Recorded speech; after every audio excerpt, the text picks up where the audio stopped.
I have been playing Dungeons of Sundaria lately, and after diving deeper into the endgame, I thought why not create some guides to help newcomers with this fantastic dungeon crawler. Today I'm going to share some of the most effective ways to get items and some basic knowledge about them that isn't so obvious when you are just starting out. As the name suggests, this game is dungeon based. We currently have 8 massive dungeons, but there is no open world, and the hub city is just a collection of buildings and NPCs to interact with. This is important to know, since loot is location specific. Some items only drop from certain bosses, and tier sets, along with their crafting components, are tied to specific dungeons as well. The dungeons are divided into 3 difficulty levels, and there are 6 item rarities. The highest rarity you can find on normal difficulty is epic loot. On hard difficulty you can get legendary items, and on nightmare difficulty you can find eternal items. The main difference of higher rarity items is the amount of stats on them. The end goal of the game is to acquire the set bonus for your preferred playstyle. Each class has 3 major sets.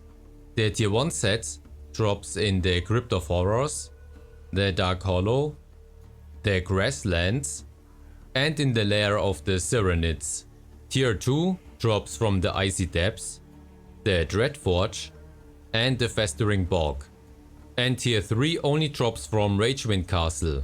Each set is made out of 8 pieces, but you only need to wear 6 to get the final set bonus, which means you can mix and match some of the sets to your liking. Besides major sets, there are also minor ones. They are made out of 3 pieces and include a weapon and some other items, like a ring or a cloak for example. Even though set items can drop on normal difficulty and even roll as blue items, the crafting materials needed to make them yourself only drop on nightmare difficulty.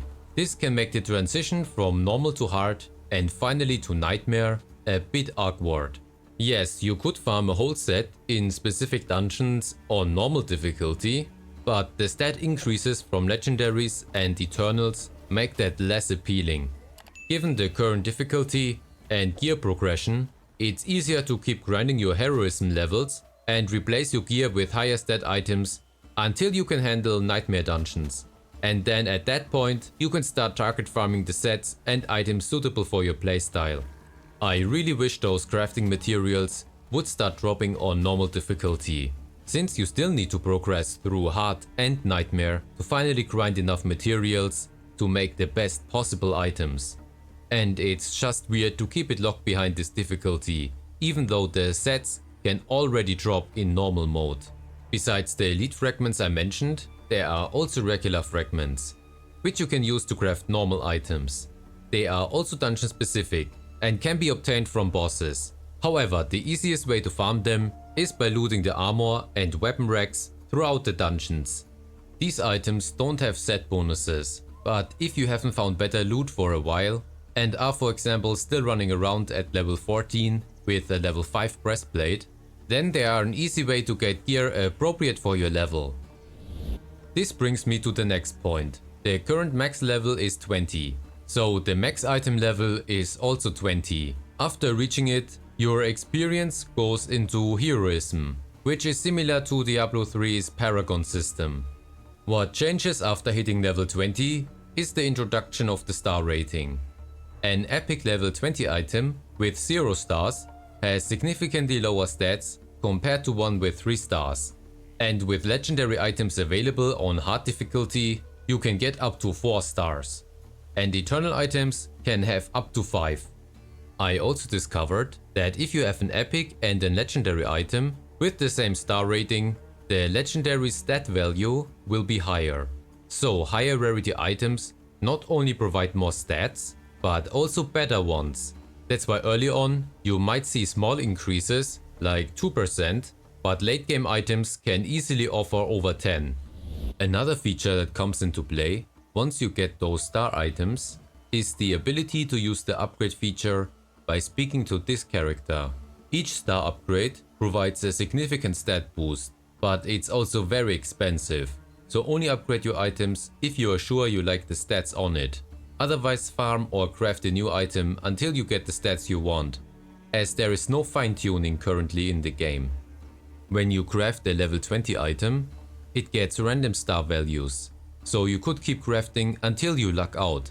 However, getting a 5-star item with perfect stats is very unlikely.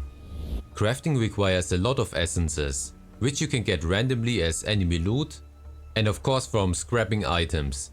However, another good source are breakable objects, so don't miss out on that. You might think, yeah, but they only give me mostly low level essences. Yes, that's true, but there is another mechanic to consider. At the blacksmith, you can go to the crafting tab. Here you can transform 10 lower rarity essences into a higher tier 1, and vice versa. So don't sell your low level scrap. It's still useful in the end game. The game also has several quality of life features that make gear progression for your new characters much easier.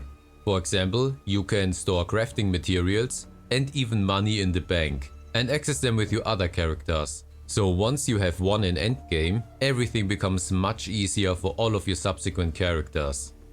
You can even send the dungeon specific regular fragments to your new characters, which allows you to unlock recipes and craft gear for them without them having to do any dungeon.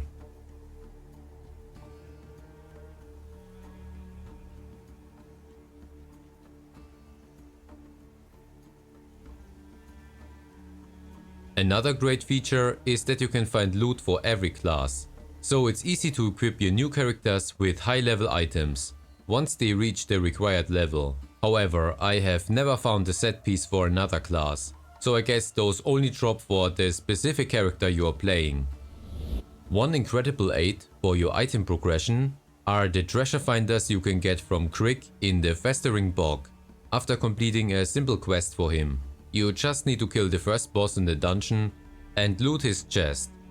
Then go back and talk to Crick.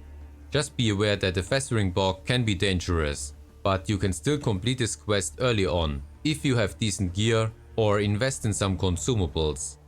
I also discovered that you can buy these treasure finders on your main character and they will still work if your new characters put them in the inventory.